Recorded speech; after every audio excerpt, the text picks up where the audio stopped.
Welcome to My Life, Chassidus Applied, episode 292. This program is dedicated in honor of the birthday of Pinchas ben Sarah on the 25th of Teves and the wedding of his daughter, Vaeira bas Chana, to Chaim ben Sarah, level of on the 18th of Teves. Let me begin with an announcement that we are formally launching the 6th Annual MyLife Chassidus Applied Essay Contest. This year, I'm also excited to include a new beta track called My Life Chassidus Applied Creative. So in addition to the prizes that are regularly awarded in the previous years, the first $10,000 prize, the second $3,600 prize, the third $1,000 prize, to the top 3 essayists, including a $500 prize especially for students, only for students, we're now including another prize, a $1,000 prize in this beta track of creative, where you can submit an artistic expression of conveying Chassidus, a concept of Chassidus, and its application to contemporary life. If you go to chassidusapply.com/contest, you'll see all the guidelines and all the rules. In this case of the creative track, it's about either something that is presented as creative writing, poetry, scripts, letters, as you'll see there, the spelling out, as well as the spoken word, a video presentation. And a part of the creative track is also presentations in visual arts. It could be photography, art, music, and all different types of arts, sculpture, and so on. All has to be presented and submitted in digital form. All the details, again, at chassidusapply.com/contest. So we've launched it formally. This is also the beginning of the 7th year of these programs. Who would believe this is already the 7th year of My Life Chassidus Applied, and this is the 6th annual contest. So please take advantage of this opportunity. It's transformed many lives. And now we also have the creative approach. Some people can do it through an essay. Some people can do it through creative. And we really want to see how people respond. That's why, in a sense, it's a beta to see. It's a unique approach. But what better way to make Chassidus apply to our lives than by using our skills, our talents, whether it's in writing or it's in artistic or creative ways, to express ideas of Chassidus, especially as they relate to our lives. So it's really exciting as we expand this contest. Another additional new thing, every year we've received Hebrew submissions, but due to the great response in all languages, we've decided to create a separate track, a Hebrew division, which has its own site and will have its own prizes and its own specific way it's being structured. So all the details, again, can be found at chassidusapply.com/contest. Okay. The deadline for this contest is 12 at midnight, the 28th of Shvat, Tavshin Pei, which corresponds to February 23rd, 2020. So you have a good month to think about it and submit. And we only hope that every one of you is a winner. As I always say, everybody is a winner. But the ones that get the highest marks, and again, following those guidelines, will receive the monetary awards, addition to the reward of being able to write something of this nature, it being published, and really becoming a worldwide phenomenon. So you'll be hearing more details, but this is the official announcement. We began the program of My Life around Teves, between Teves and Yud Shvat, and that's the period we are in right now. So that's a good segue to move right in. We are also honoring and celebrating the 70th anniversary of the Rebbe's leadership this year, Yud Shvat, just coming up in a few weeks, which is Tavshin Yud to Tavshin Pei, 70 years from when the Rebbe assumed leadership after the Istalkus of the Frierdiker Rebbe. Before we get to that, let's, as we usually do, focus in on the timely nature of this week, which is Rodal Teves, the Yortzeit of the Alter Rebbe in Tov Kuf Ayin Gimel, and which would be 207 years ago. Tov Reish Ayin Gimel, Tov Shin Ayin Gimel, and now we're in Tov Shin Pei. As well as this is the parsha of Vaeira. the second chapter in the Torah read in the book of Exodus, the book of Shmos that we read this week. So we'll start with Rodal. Teves, the Alter Rebbe, of course, is the founder of Chassidus Chabad. There'd be no Chassidus Applied without Chassidus Chabad. So we pay tribute to the Alter Rebbe in that sense. I've spoken about this in previous years, but let's just share one quick thought on the Alter Rebbe. The Alter Rebbe is named Shneir Zalman, as the Rebbe emphasizes. The Rebbe's father talks about it as well. Shneir is made up of two words, Shnei Oyer, two lights. What are the two lights? The two lights that the Alter Rebbe introduced, the light of Nigla de Torah, wrote the Shulchan Aruch, which is the most contemporary Shulchan Aruch after the Beis Yosef, after the Mechaber, which is the Beis Yosef Shulchan Aruch, and after the Tur. Before that, the Rambam and the Rosh and the other poskim, the Alter Rebbe Shulchan Aruch. And the second is the Eir of Primius HaTorah. The Chassidus were the founding of Chassidus Chabad, and of course, the Torah Shebiksav of Chassidus, the written Torah of Chassidus, which is called the Tanya. So Shnei, two lights. Torah is called Torah Eir. So in Torah itself, you have the two lights, two luminaries. It reminds us, of course, of the day of Wednesday in creation, Shnei Me'eres Agdelim, which is referred to by the Frierdiker Rebbe, by the Rabbeim, as the birthday of the Alter Rebbe, the birthday of the Baal Shem Tov and the Alter Rebbe, both born on Wednesdays. Yem Shenotla Me'eres, the day when the luminaries were established in the heavens. And the two luminaries, the Me'eres, the Moyer of Baal Shem Tov and the Moyer of the Alter Rebbe. The Alter Rebbe himself has these two Shnei Eires. So, of course, you could ask the question, what's the difference in Moyer and Oyer? Why shouldn't it be Shnei Moyer? Why Shnei Eir? Because the truth is, as the Rebbe already explained, Vayetze, Shabbos Pasha Vayetze, Yud Kislev Tovshin Yud, 70 years ago, that he was asked why it says Shalshelis HaOyer on all the cover pages of Kohos Svarim of the Rabbeim. It says Shalshelis HaOyer, which means the chain of light. The chain of the light. Why not Shalshelis HaMoyer? A Rebbe is a Moyer, a source of light, not just an Oyer. And the Rebbe explained, because in Moyer, Nishtak and Nishtalshels.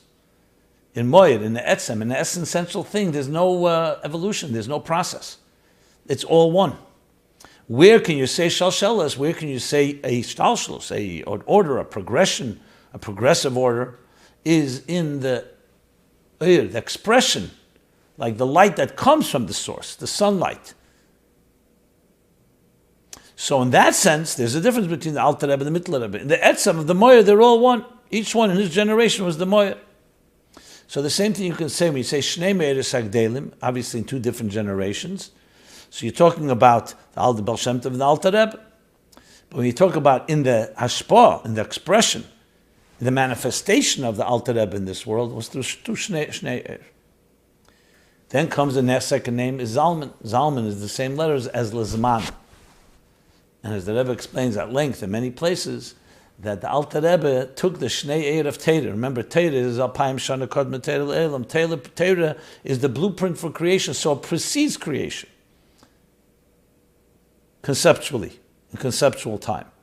But you want that it shouldn't remain a light, or two lights in heaven, or beyond, but it should come down and infuse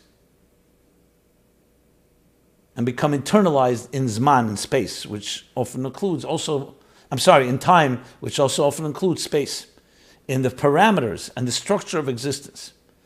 And that's already a whole new dimension. Because it's one thing is to emanate light, to be a great teacher, a great scholar, a great communicator. But that's light in the language of Chassidus, Eir, Hashpos Eir. It's a whole other thing is that it should permeate and affect time itself. That means it's becoming internalized in existence. So it's not just remain a light that's removed or a light that's detached. It's a light that enters and internalized in the language of Chassidus, Eir Pnimi, internalization. And in this case, into time and space, transforming a very existence itself. You can use an example when we say Shema, Yisrael Hashem Elokeinu Hashem Echad. So you're declaring the unity of God. But the unity of God can be one that's seen from above down, what's called Yichudei Elah, how God sees existence. But then comes the word Echad, which means unity, but not just the unity. Yachid is also unity. Echad is made up of three letters. Echad, Aleph is the unity, one. Aluf Shalelam, the unity of the master of the universe. Ches is 8. says the Gemara 8 refers to the seven heavens and earth. So it's the parameters of space. And then comes the Dal Rucha Se'elam. The Rucha Se'elam is the four directions: east, west, north, south. But Chassidus explains that it's not just space, it's also time, as hinted to afterwards when we say Baruch Shem Kved Malchusu Le'elam Va'ed. Va'ed means forever. It's in time.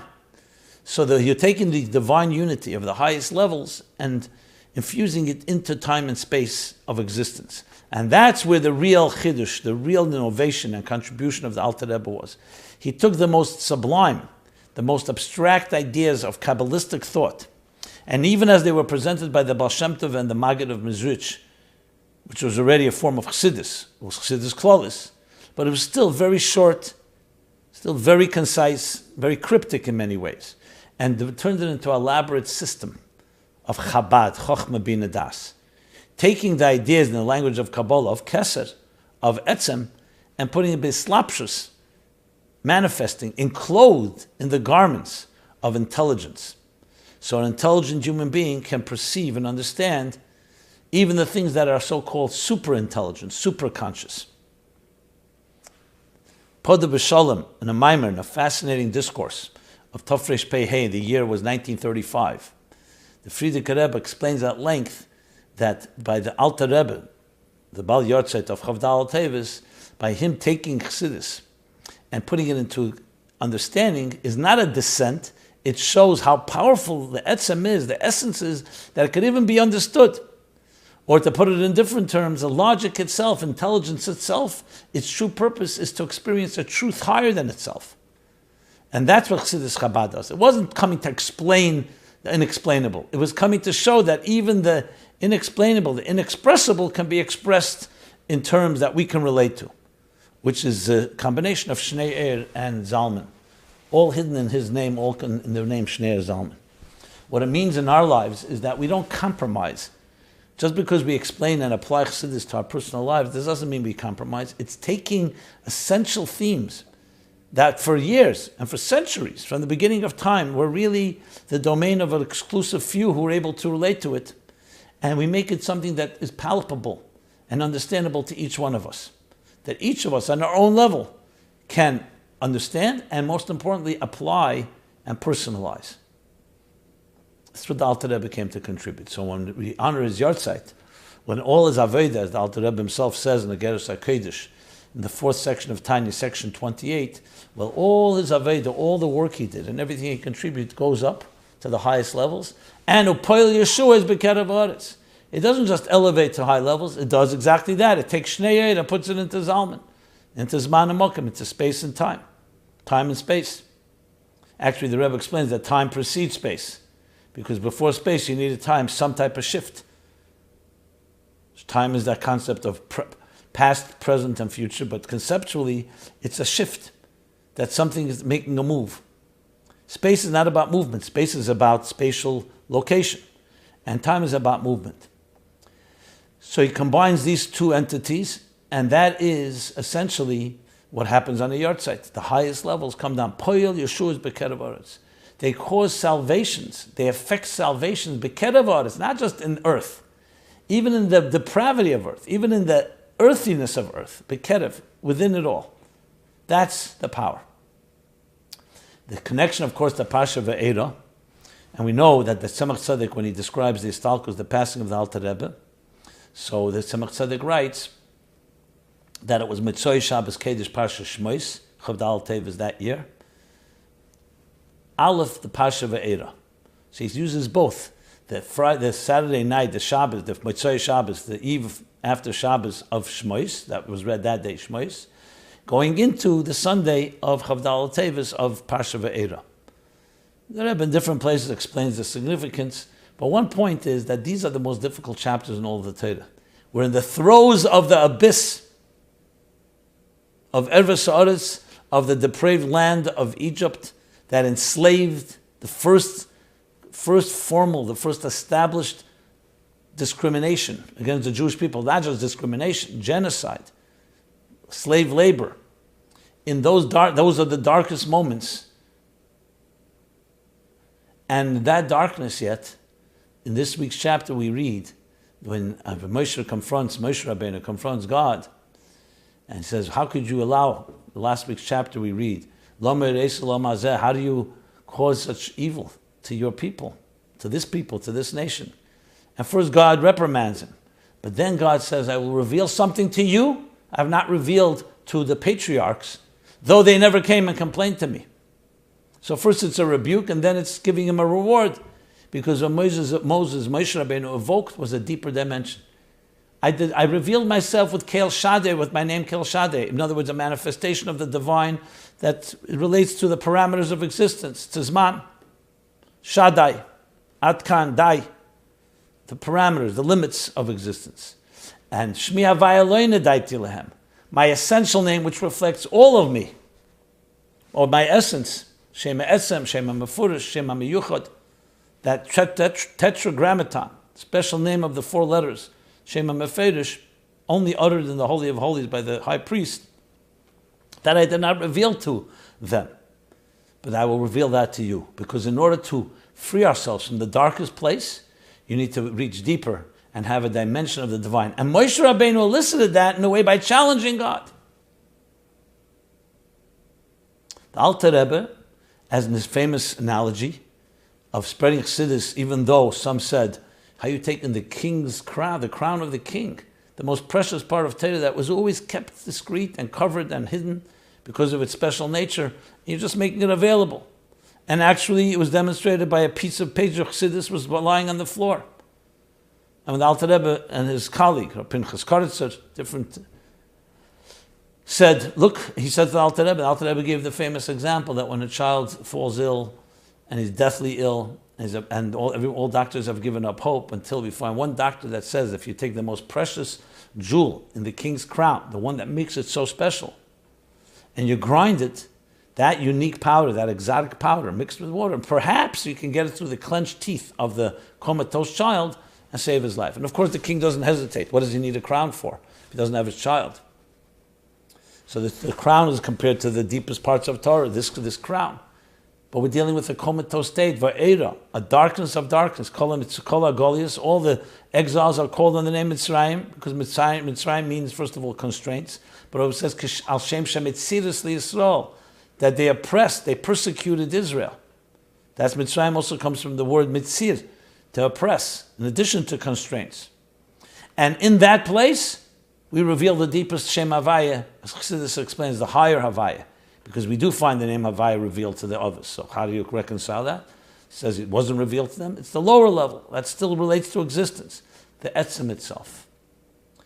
In simple language, it simply means this, that no matter where we are in our lives, especially when we're challenged, when we feel all lost, and we feel despair, and we feel darkness, that's where the deepest strengths lie. That's where the Shnei Zalman comes in to reveal Chassidus in this darkest of time, to give us the power, something that wasn't revealed to everybody in earlier generations, even though they were more spiritual, and they were more pious, and more devout, and more scholarly. But it's in this time that we revealed the Torah of Mashiach, because in the deepest darkness you need greater light. And we have a taste of what's coming in the future.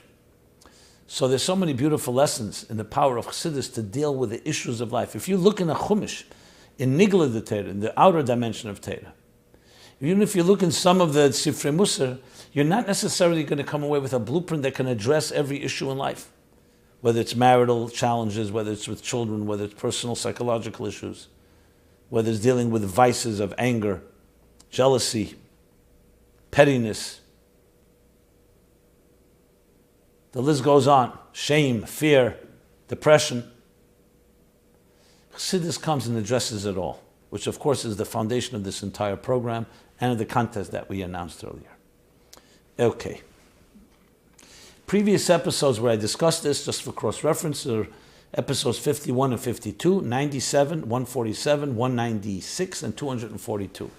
This is a good opportunity to announce ChassidusApplied.com is a relatively new website where the contest I mentioned before is showcased, but as well as all the previous 291 episodes, as well as previous year's essays, and a forum where you can submit any question, which is really the backbone and cornerstone of this program, your questions.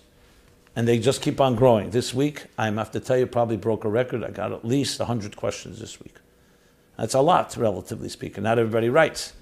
So I assure you, Bli Neder will address all questions in the order they were received, or sometimes we bunch them based on topic and theme, as you can see. Okay, with that, let us move on to the 70th anniversary of the Rebbe's leadership coming up. So we're dedicating these programs to help prepare.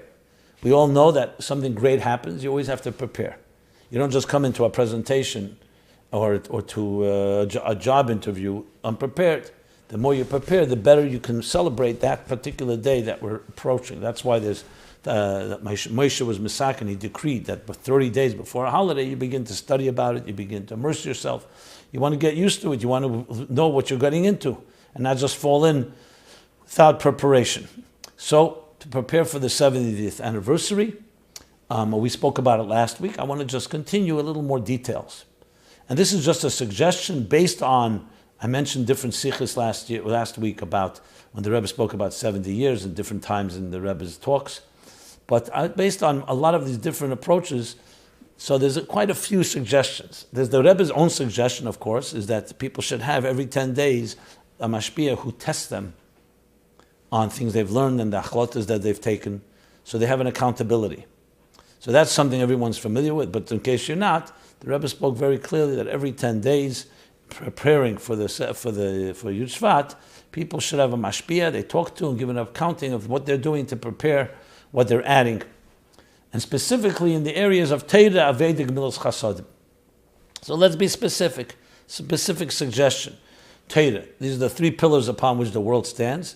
The first one is Torah, study. So what better way to prepare for Yud Shvat is to study. Study what? Let's begin with the inaugural mimer and discourse of the Rebbe. Bosil Legani Achesi Kali Tovshin Yud Aleph, which is based on the mimer of the Frierdiker Rebbe that was published for the day of the Yartzeit, unbeknownst to anyone. So the Rebbe began received formally the Nasi as the leadership, Yud Shvat Tovshin Yud Aleph, which would be 69 years ago, said this mimer. This is the mimer where the Rebbe states his vision and mission statement for the world. So studying that mimer is an excellent way to prepare, because not only is it the first mimer, it also lays the groundwork for all the Rebbe would initiate, all the programs and his entire vision, as I said. The vision what? To bring the shechina down to earth, which means to bring the divine, that it becomes this world becomes a home for the divine, as the Rebbe explains in that mimer. That just like Moshe Rabbeinu, the seventh generation from Avram returned the shechina after generations of sin that concealed the divine.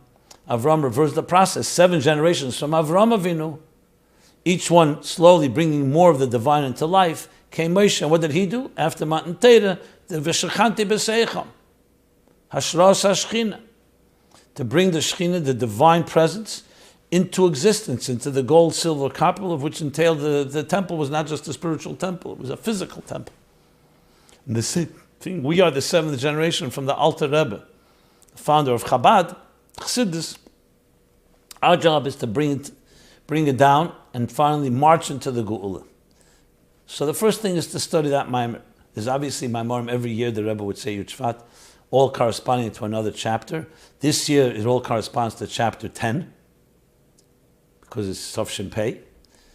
So every year, every Bas Lagani is worth learning. But I would begin with the first one if you were looking for a specific thing. And of course, any Torah, any teachings of the Rebbe are fitting to prepare for Yud Shvat. But why not begin with the things that the Rebbe speaks about most closest to his heart and what drives the entire vision and the entire mission? The second thing is davening, tefillah, avodah. Tefillah, in general, we pray. But perhaps this is a good time, this period, to interest, a time of introspection and soul searching and accountability. Where do you stand? Because what do you think davening is at the end of the day? You're giving an accounting to God. It's an emotional bonding with Hashem. So now, as we prepare for Yud Shvat, perhaps a focus of our meditations, of our prayers should be, where do you stand? Where do you stand in your connection to your mission in life? The mission that Rebbe, who was sent here on a mission, the mission to tell us what our mission is, where do you stand? Recommitting emotionally, Aveda Shebelev Zui Tefillah, service of the heart, that's prayer, emotionally bonding with your mission. And the third aspect of the third pillar is Gemilas Chasadim, tzedakah, to give charity. First of all, physical charity, perhaps in the denomination of $70, $700, $7,000, $700,000. Everyone according to their ability. 7 pennies if that's what you're capable of. The point is connecting a tzedakah, not just study and emotional work, but also action. But of course, Gemilas Chasadim is not just physical charity, it's also spiritual charity. Volunteering, speaking with others, inspiring people. So this is a period where we recommit to the mission for which we were put in this world, the mission that God sent us here for, the mission as the Rebbe articulates in that first discourse, to bring the shechina down to earth, which means wherever we are on earth, whether it's at home or at work or in travel or entertainment or with commuting, is to infuse it with godliness in the conversations we have, in the actions we have, and as I said, in our study, in our minds, our hearts, and our actions, our good deeds. In this context, there's a follow-up that somebody wrote about the Rambam. I spoke about last week the Rambam's yahrzeit on the 20th of Teves. So someone writes, first of all, thank you for your amazing work. Just a small comment on the latest MyLife Chassidus Applied episode 291, that was last week, where you speak about 70 years of Yud Shvat and the relevance of the number 70. And you also speak about the Rambam in honor of his upcoming yahrzeit. You could have also mentioned the fact that the Rambam lived for almost 70 years, correct? 70 years minus 83 days, as the Rebbe points out in a footnote in a Sikh of Shabbos Parshas Shmos 21th Teves, Chafal of Teves, Tov Shin Nun Beis. Something which the Rebbe also mentions in the Sikh is explaining the Rambam's lifespan and role. And the Rebbe says, Kol Tuv. Yes, so good, thank you for reminding me. Yes, so you have a connection of the 70 years of the Rebbe's leadership with the Rambam 70 years. And what's the 83? The Rebbe says, Yesh Shleimer, perhaps you could say the 83 different halachas in Mishnah Torah and Yad HaChazakah is 83, comes down to 83 sections, that fills the 83 missing days of the Rambam's 70 minus 83 days. He also points out that 83 days between Chav Teves and Erev Pesach, when the Rambam was born. Okay. So thank you for that. One more thing about two more things about Deir HaShvi. Hi, Rabbi. Thank you so much for your special work. Is there any basis to the concept that the Vaeira for Deir HaShvi, the work of the seventh generation, meaning the Rebbe, the seventh generation from the Alter Rebbe, is not necessarily iskafya, which means refraining from, but rather ishapcha, transforming? Just to explain for a moment before I continue the question, that in the Chassidus it talks about two forms of serving. One is when you have a temptation, whatever it may be. I'm not even talking about a temptation for something inappropriate. Even something appropriate, sometimes to refrain. You don't have to indulge in everything. In the language of Chassidim, das was metarnish, that which you're not allowed, you're not allowed. And even das was memeg, daf benechnish, not everything that's allowed, you have to indulge in. Then there's ishapcha. So ishapcha means transforming. Not avoiding, but taking that could go in one direction and using it and harnessing for something positive. So the questioner is asking, is it true that this generation, its main focus is the latter, transformation instead of refraining? To finish, the same concept seems to apply to other areas. When topics are brought up and the response is, it's not the Vaeira for Deir HaShvi, some brings up a time, it's not the Vaeira, it's not our work for the seventh generation, how much truth do statements like these have? Okay, very good question. An answer to a two-part question. So first of all, I have not seen directly from the Rebbe saying that Deir HaShvi is more ishapcha than iskafya. However, it is implicit, meaning Deir HaShvi is not using that generation. It's implicit in the whole process. Because in Chassidus it explains refraining is not an end in itself. The ultimate goal is ishapcha, is transforming. So step number one is you don't have to get immersed in it. Avoid it. Loisa say you avoid. Ishapcha means taking the energy of that particular entity and transforming it. So it's clear from Chassidus that it's a two-step process. That first you work on refraining. Then when you're ready, or the time comes and you're told, we transform. So based on that, you can argue that in earlier generations there was much more refraining. Famous talk about that Chassidus doesn't follow the path of tainesim and sigufim, self-flagellation, self-affliction, in any way punishing oneself. There was that idea. We don't believe in precious, in just refraining. The Baal Shem Tov says, the famous Torah, Oziv tazavima kisir chamer senecha. When you'll see the enemy, the donkey of your enemy, say Taitus chamer senecha, you'll see your body, which is the chemer, the crassness and the callousness of the body, the crassness of the body. So you will think senecha, it's your enemy, because it defies and goes against everything that's holy. Says the Baal Shem Tov, Oziv tazavime. Should make sure to help and harness the donkey, not to ignore it, not to allow it to be hurt and broken.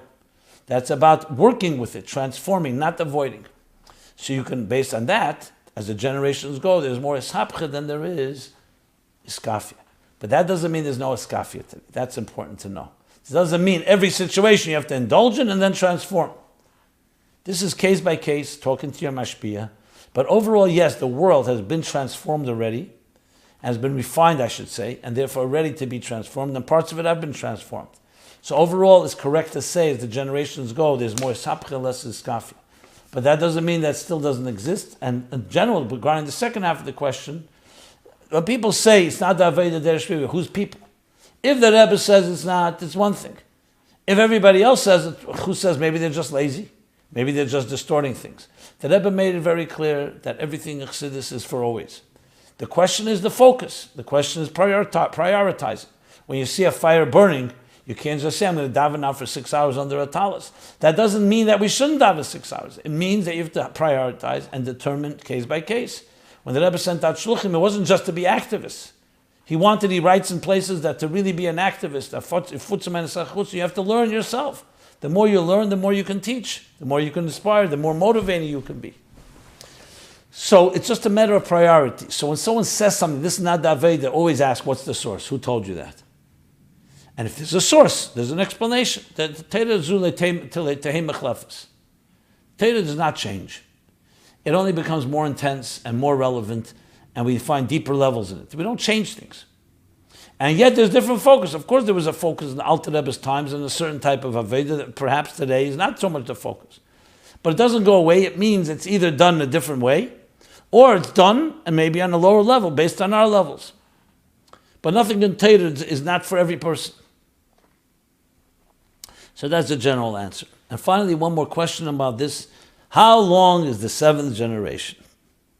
The Rebbe said that ours is the last generation of Golus. This is in the Maimer Basel Legani, I mentioned 5711, Tafshin Yud Aleph. The Rebbe said that ours is the last generation of Golus and the first of Gola almost 70 years ago. That's when the Rebbe said it. How long is a generation? And what is the Rebbe's statement? And was the Rebbe's statement a prediction and a guarantee, or was it a prayer? So I directly addressed this in episodes 22 and 207. But briefly, because we're doing the 70 years and it's the seventh generation, I will say this. We don't know the exact answer, but as long as there are people that saw the Rebbe, that were inspired by the Rebbe directly, we're the seventh generation. Because we continue to perpetuate and we're influenced and inspired by the Rebbe. I'm not here to give a calculation exactly when that comes to an end, but everything that we did during the time of till Gimel Tammuz, and including now, is all part of the seventh generation. And asking questions, if it helps you in your Vaeira, great. If it just weakens you and cools you off, then what's the point? So I feel very strongly part of the seventh generation. I saw the Rebbe. I merited to be a chayzer, a maniach. I was sat at his feet. And I'm inspired till this day by the Rebbe. And I see this as the generation that is carrying the Rebbe's message into action. As the Rebbe said, do everything you can. If you feel you're doing everything you can based on that directive, that's the seventh generation's work. Was it a prediction, a guarantee, or was it a prayer? The Rebbe clearly answered, I believe even more than once, that it was not just a prayer or wishful thinking or hopeful thinking. God forbid. It was a prediction and a guarantee more than that. It was a mitzias. The Rebbe said the Bedurim are finished. The world has come to a point where all we need is the tipping point. The Rebbe did not say that as a prayer. He said it as a fact. So some people say we don't see it. Well, open your eyes, as the Rebbe says. Look around, look what's gone on in the world, look what the world has come to, what things have happened over the years. So there's much more than you may think. We just don't see it with our naked eyes. Technology, the opportunities that we have today, the freedom we have. To say this is not a unique situation. Do a comparative study of our generation to previous generations. So I've talked about this. I don't need to elaborate anymore. I think the point is clear. Since we're talking about Parsha Shmei, so here's a question related to that. In this week's Parsha, which means what we read yesterday, Shmos, we learned that Paro's daughter found the basket in the Nile and named the baby Moses. Moshe. Because from water I drew him out. So she named him Moshe. To this day we still refer to Moshe by this name, exactly. There's no other reference. But what was the original name given to him by his parents when he was born 3 months earlier? Why do we use the name Moshe given to him by an Egyptian who had a rather mundane meaning rather than Tuvia or Kusil, which we'll talk about in a moment, the names given to him by his parents who were holy people and mean special things?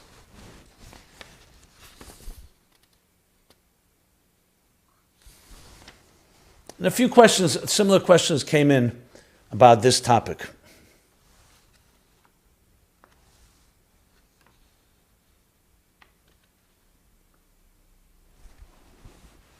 So, let's first talk about the name, and then we'll talk about why that names are not used. What name did Amram and Yocheved, Moshe's parents, give to him? So there's several opinions in the Talmud and Medrash regarding Moshe's original name. In Seita 12a, Gemara Seita, it says Toiv or Tuvia. Two opinions. A connection. In Pirkei D'Abelezer chapter 48, it says he had 10 names. Yorad, Chaver, Yukusil, Avigdor. I correct myself, 1 second. This is Vayikra Rabbah chapter 1-3 and see Megillah 13a that he had 10 names. Yorad, Chaver, Yukusil. And on that, the Pirkei D'Abelezer chapter 48 refers to that. In Kusil, Avigdor, Avi, Sukkah, Avi, Zonuach, Tuvia, Shmaya, Levi, Moshe. The Seder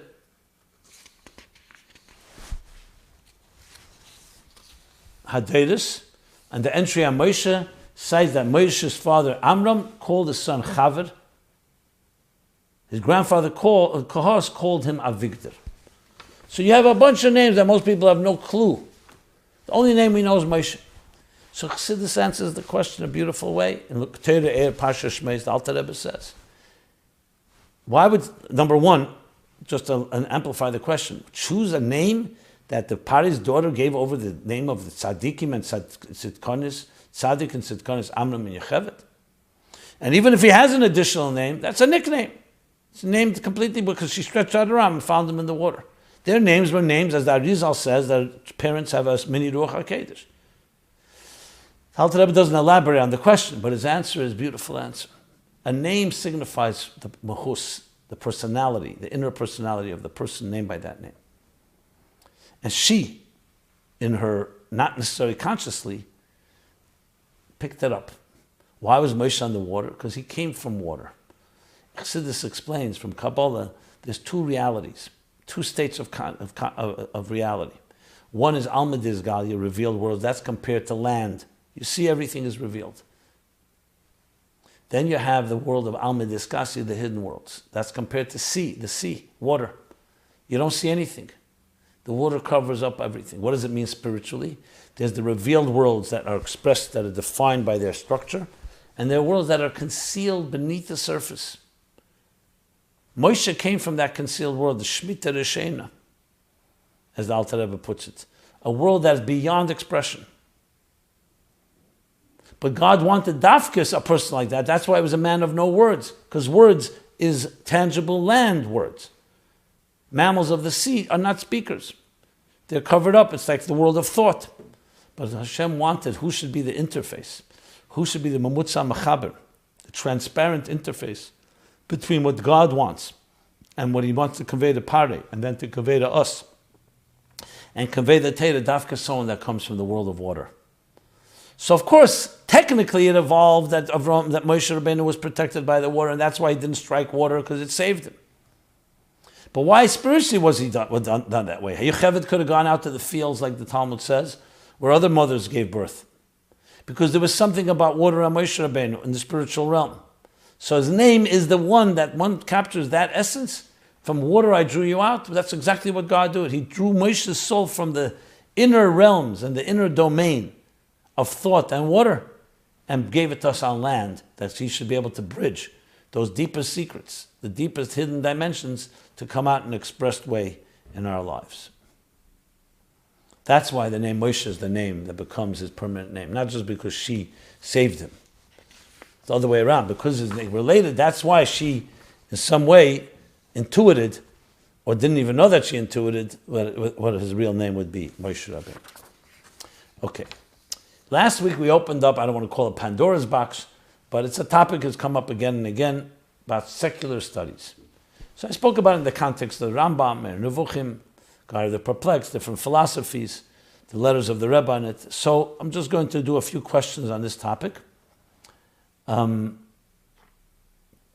of course, I gave reference last week to different previous episodes. This is a topic that I've addressed at least in 10, 50, maybe 20 episodes at length. The Rebbe's view on secular studies, the Torah view from Tanya. And I summed up some of it last week, and let me continue from there. Learning basic math, someone writes. Hi, Rabbi.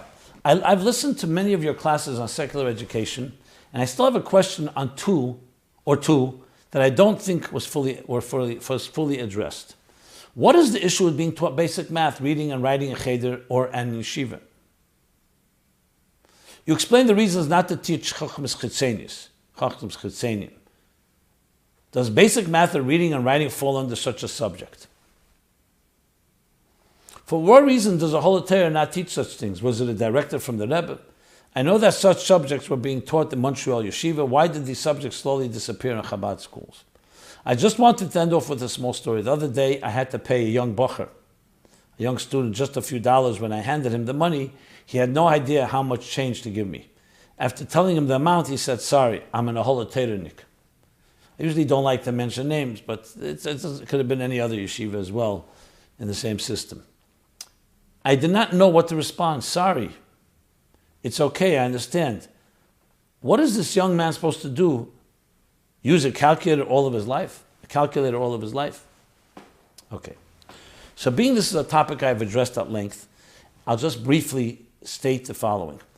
Back in Simchas Torah and Yud Shvat, Tovshin Tezvov, that's when the Rebbe spoke about it very strongly. Yes, so it was directives from the Rebbe.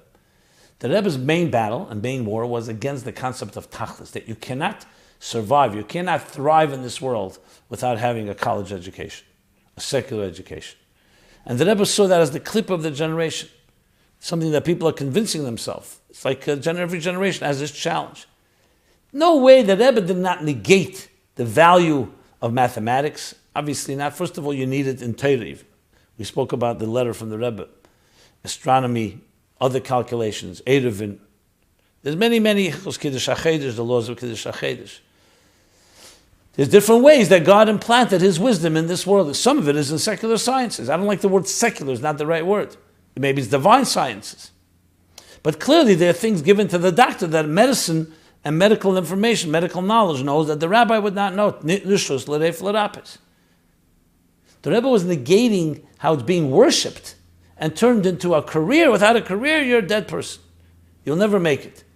And the Rebbe proved out that way. Sent out thousands of shluchim who do not have that education, and they were very successful, including even in these areas of accounting and mathematics.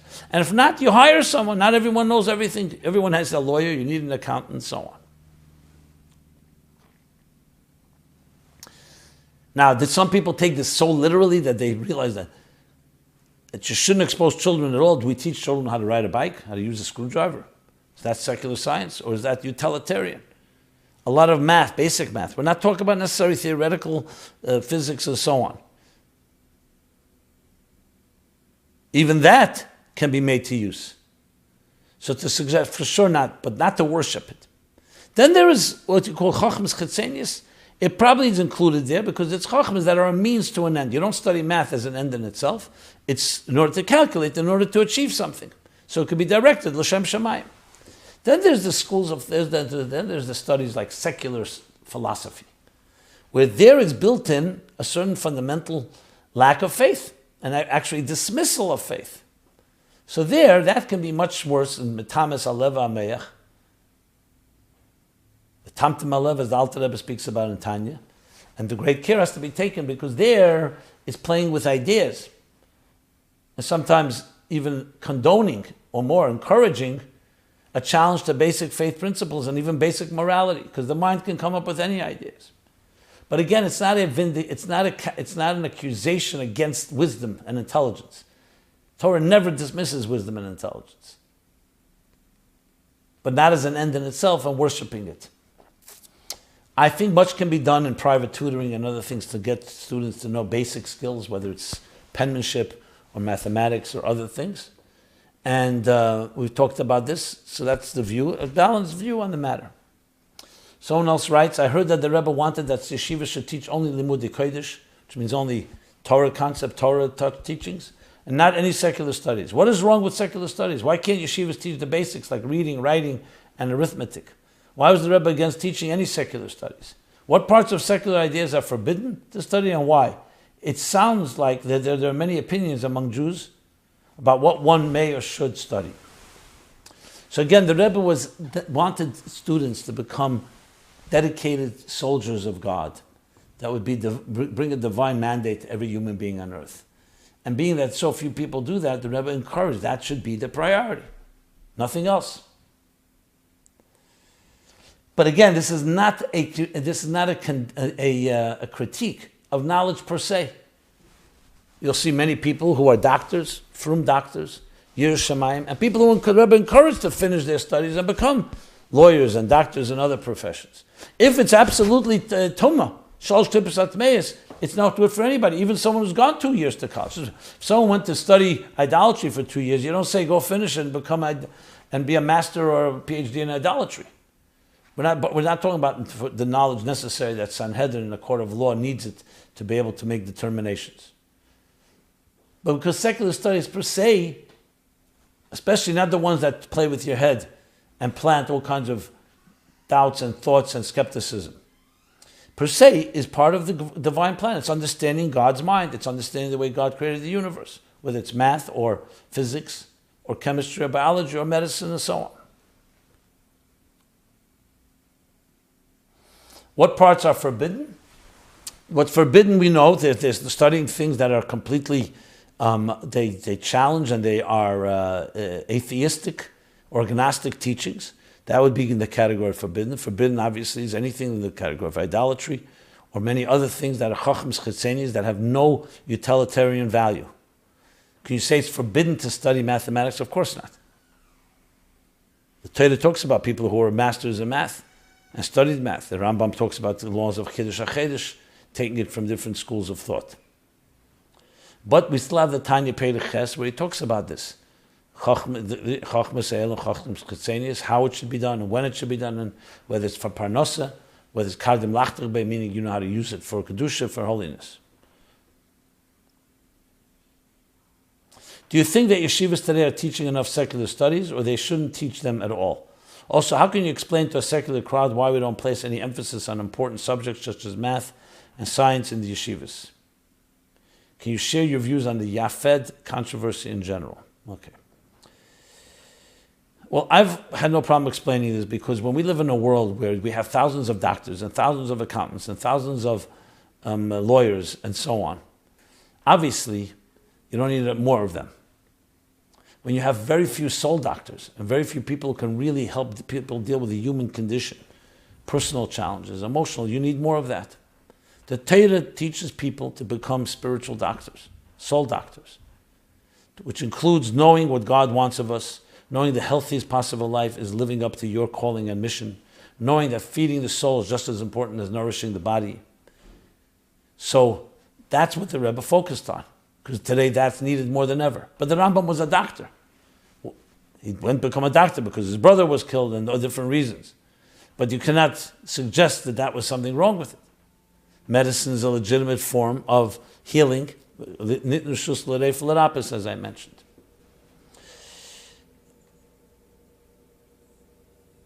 So, look, I think the yeshivas can all improve. I would not make secular studies worship it as the center of life, as many do, even the yeshivas. Some yeshivas do, preparing them for Ivy League education. Yeshiva is meant to teach people the center of your life, the purpose, why are you here.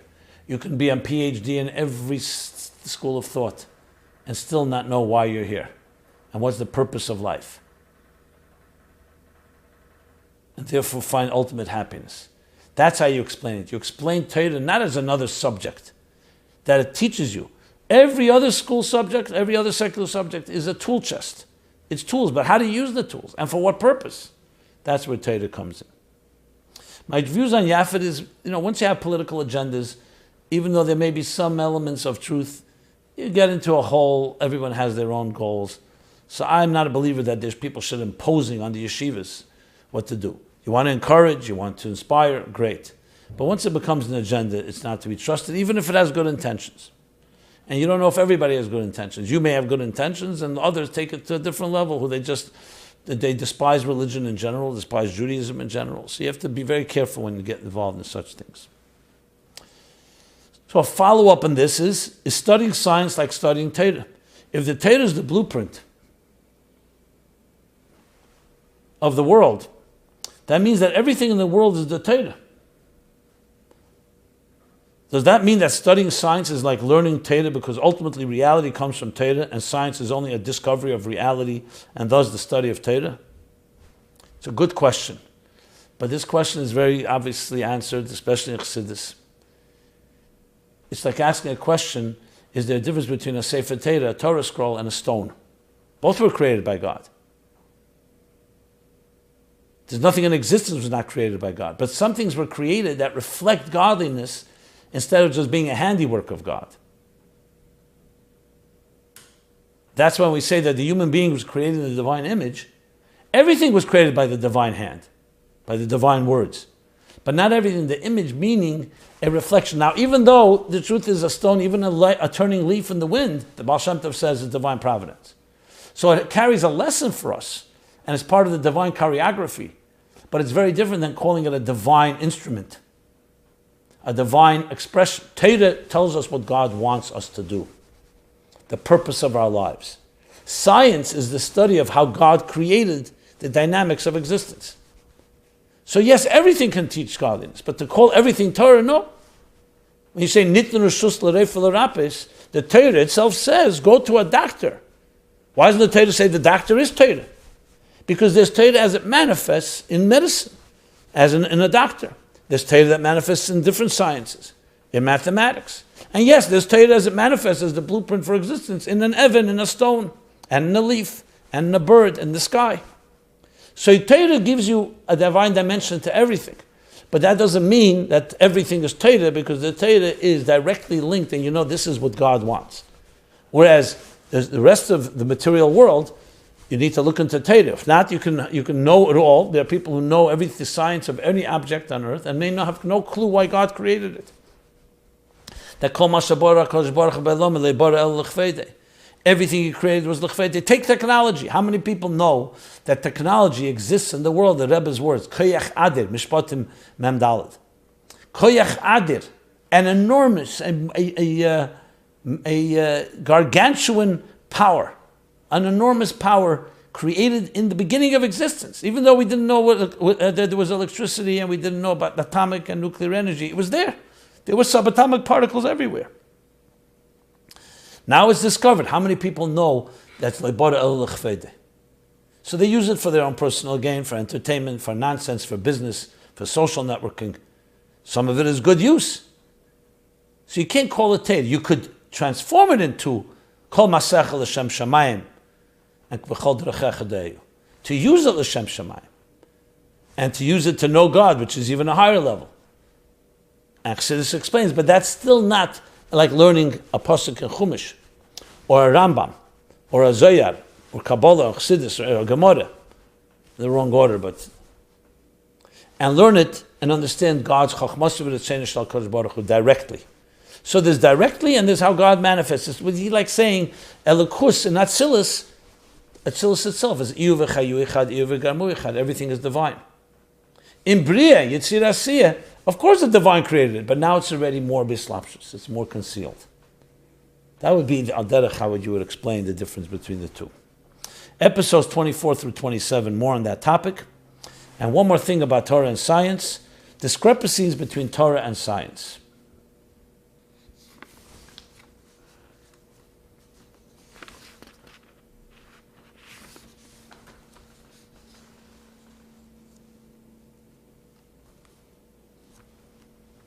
You know what?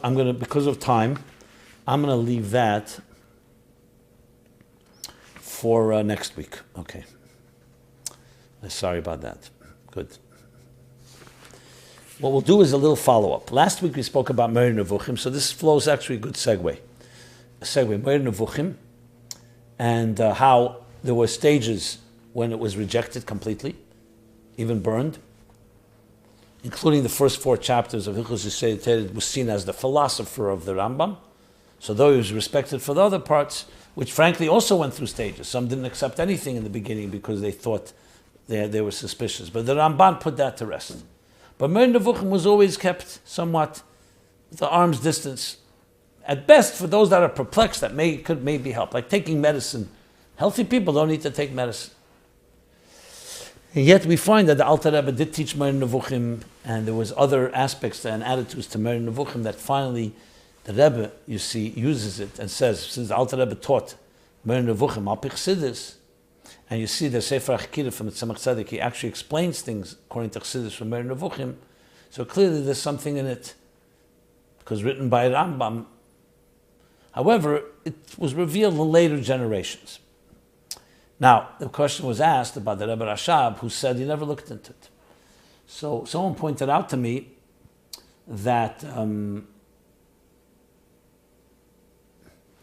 the Reshimis Hayoman of Tov Reish Tzadik Gimel, page 321, this is a diary written by the Rebbe that he heard from the Frierdiker Rebbe. So he says that the Frierdiker Rebbe said the Yutas Kislev, and they were written down by the Rebbe.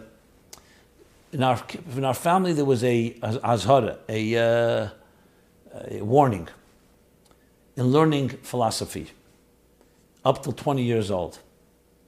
And he says that it was talked about Sfarim like Ikrim. We're not talking about secular philosophy. Sefer Ikrim from Yosef Alba, Kuzi from Rabbi Yehuda Levi, Moreh Nevuchim from the Rambam.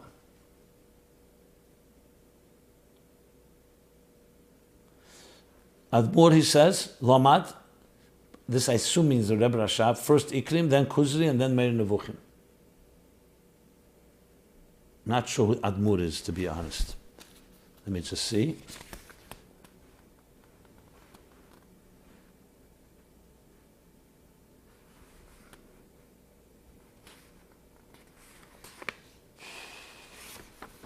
Okay.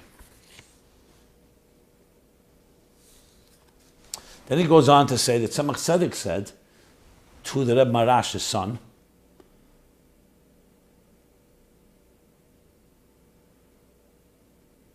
come and let us enjoy the Rambam. And the Rebbe writes, he was talking about learning with him Moreh Nevuchim according to Chassidus. So you see here that, first of all, up till 20 years old, I guess, because more care has to be taken. Then later, it was accepted that maybe that's how you can reconcile the different opinions. Now, in Eira Teira, the Tzemach Tzedek writes, page 777, that the philosophy and the proofs in books like Chavis Halavavos and Moreh Nevuchim, Metamim Esat Teherim, they impurify the pure. Someone whose heart is pure, but someone who's confused and Tomei, Birurim, and is already impure in his thoughts and has doubts in Emunah, they could actually purify that person. So he says, because medicine in general is usually something bitter, or even a sam, a type of, not poison, something toxic. That you can derive a medicine out of it. Now for someone who's really injured, that could help, that could heal. And same thing, different proofs are good for someone who's already in that world of Klippas Nega with his questions.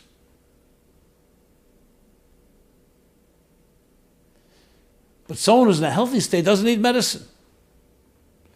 So this is an interesting take. I would say that this goes, of course, in the category before we learn Moreh Nevuchim according to Chassidus. But then there's a deeper dimension where you could learn it according to Chassidus. Just pointing out that there's a whole different diverse approaches to this. There's a few other things I'd like to point out about Moreh Nevuchim since we're on the topic. And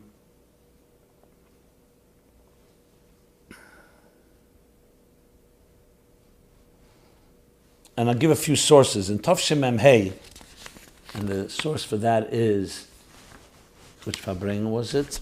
Not sure. Okay.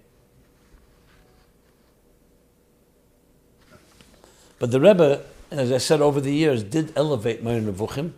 And as I explained last week, how you can understand that in the context of the entire elevation of Torah as it becomes more unified, and you look at the Chassidus within it all, that Moreh Nevuchim, as the Rebbe says, you can't split the Rambam between his halacha and what he wrote in Moreh Nevuchim. Now that's, as I said, a chiddush in later generations. Okay. What I want to now go, let's see, one more question, one more comment on this Moreh Nevuchim. I really appreciate how Rabbi Jacobson explained the Rambam in context of the generations, especially the attitude to Moreh Nevuchim, real clarity about a confusing subject. Now, we'll do one more follow-up. I mentioned Dennis Prager in that context, moral monotheism, and those that use logic. So someone said, Dennis Prager is a tremendous force for good in this world, and I agree. He has dedicated his life to spreading goodness and God-centric Bible-based morality in this world. His rational Bible does not exclude the need for faith and a super-rational connection to God. He readily states that a God limited to human reason would be a limited God, and that Hashem predates creation, time, and space, created time, space, and nature, and is beyond nature. Hashem is not a God that could be fully understood by the human mind.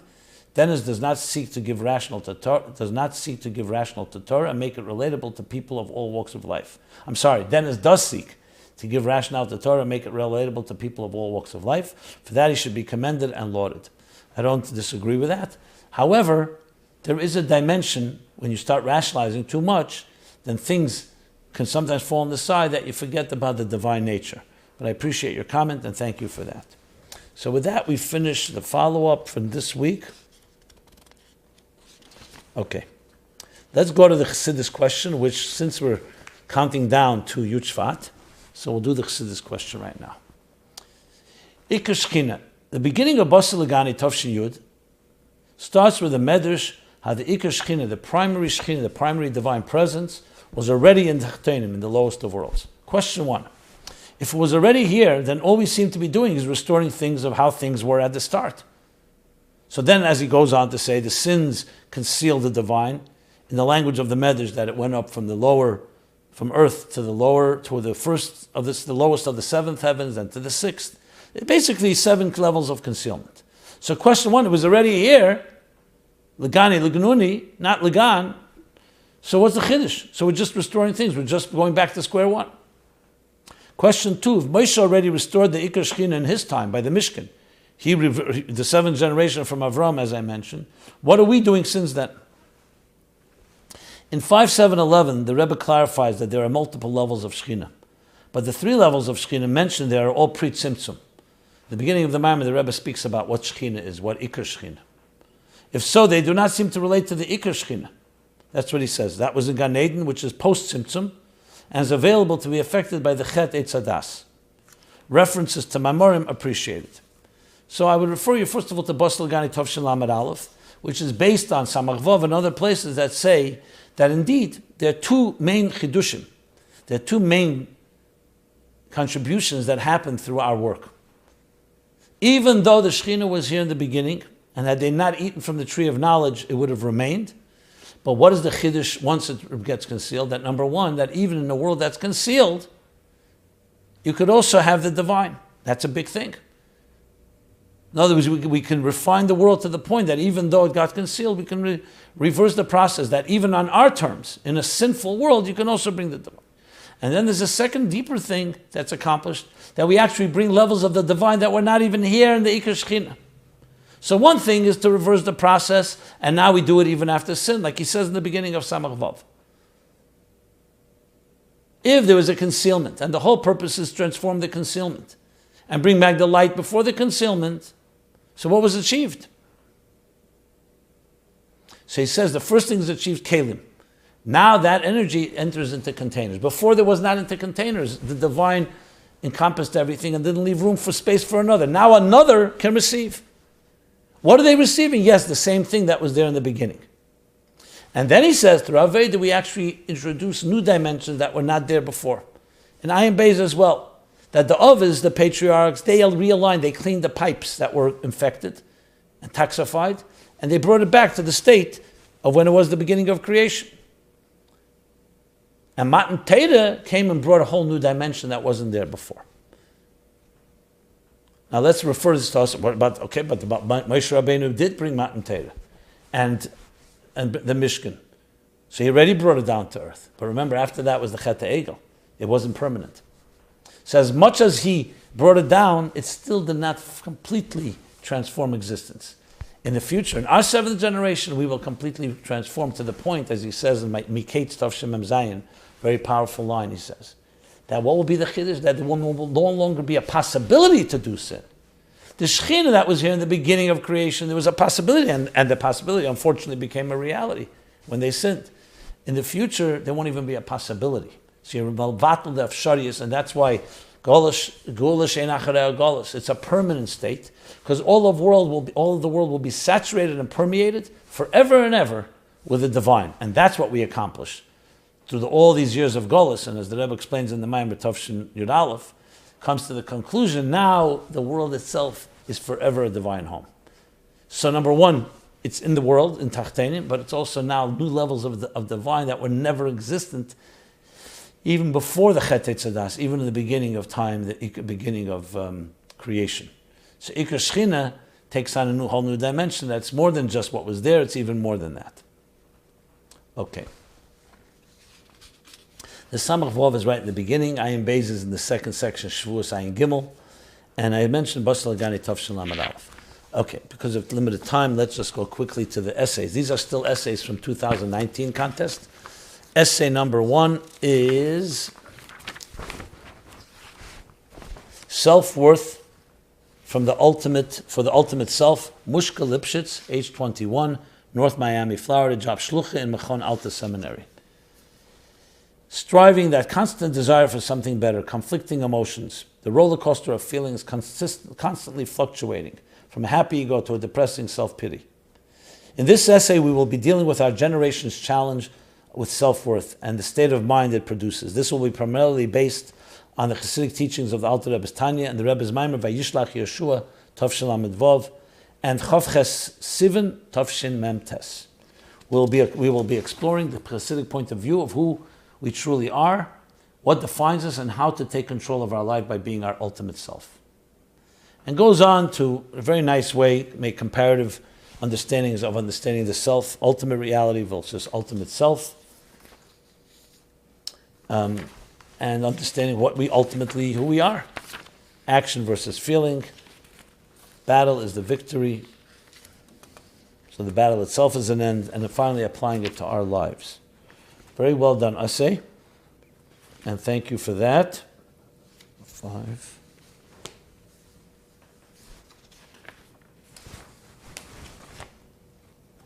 What's the moment? Oh, okay, got it. The next essay is Self-Worth.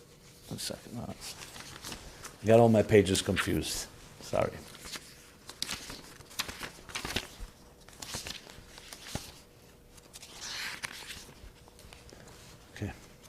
Second one is Reach from Within.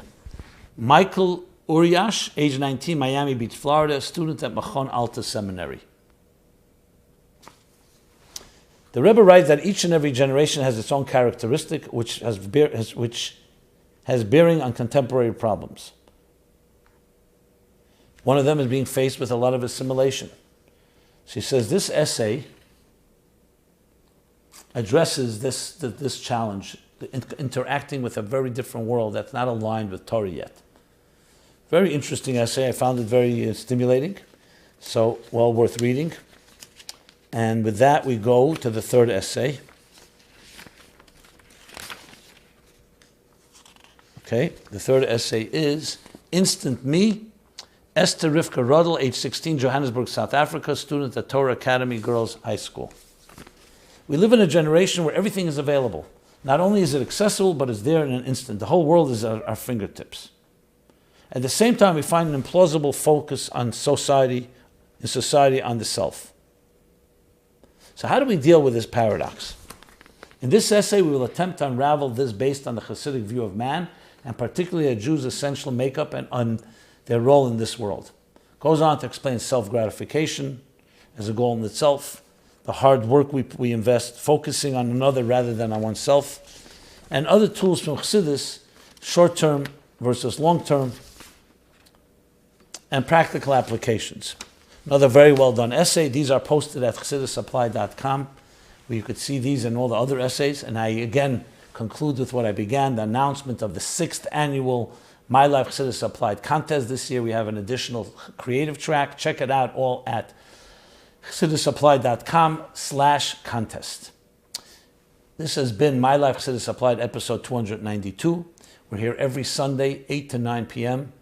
Looking forward to your questions, to your comments, and especially our preparations for Shivim Shana, 70 years of the Rebbe's leadership. May we be zeicher to be reunited with the Rebbe even before then.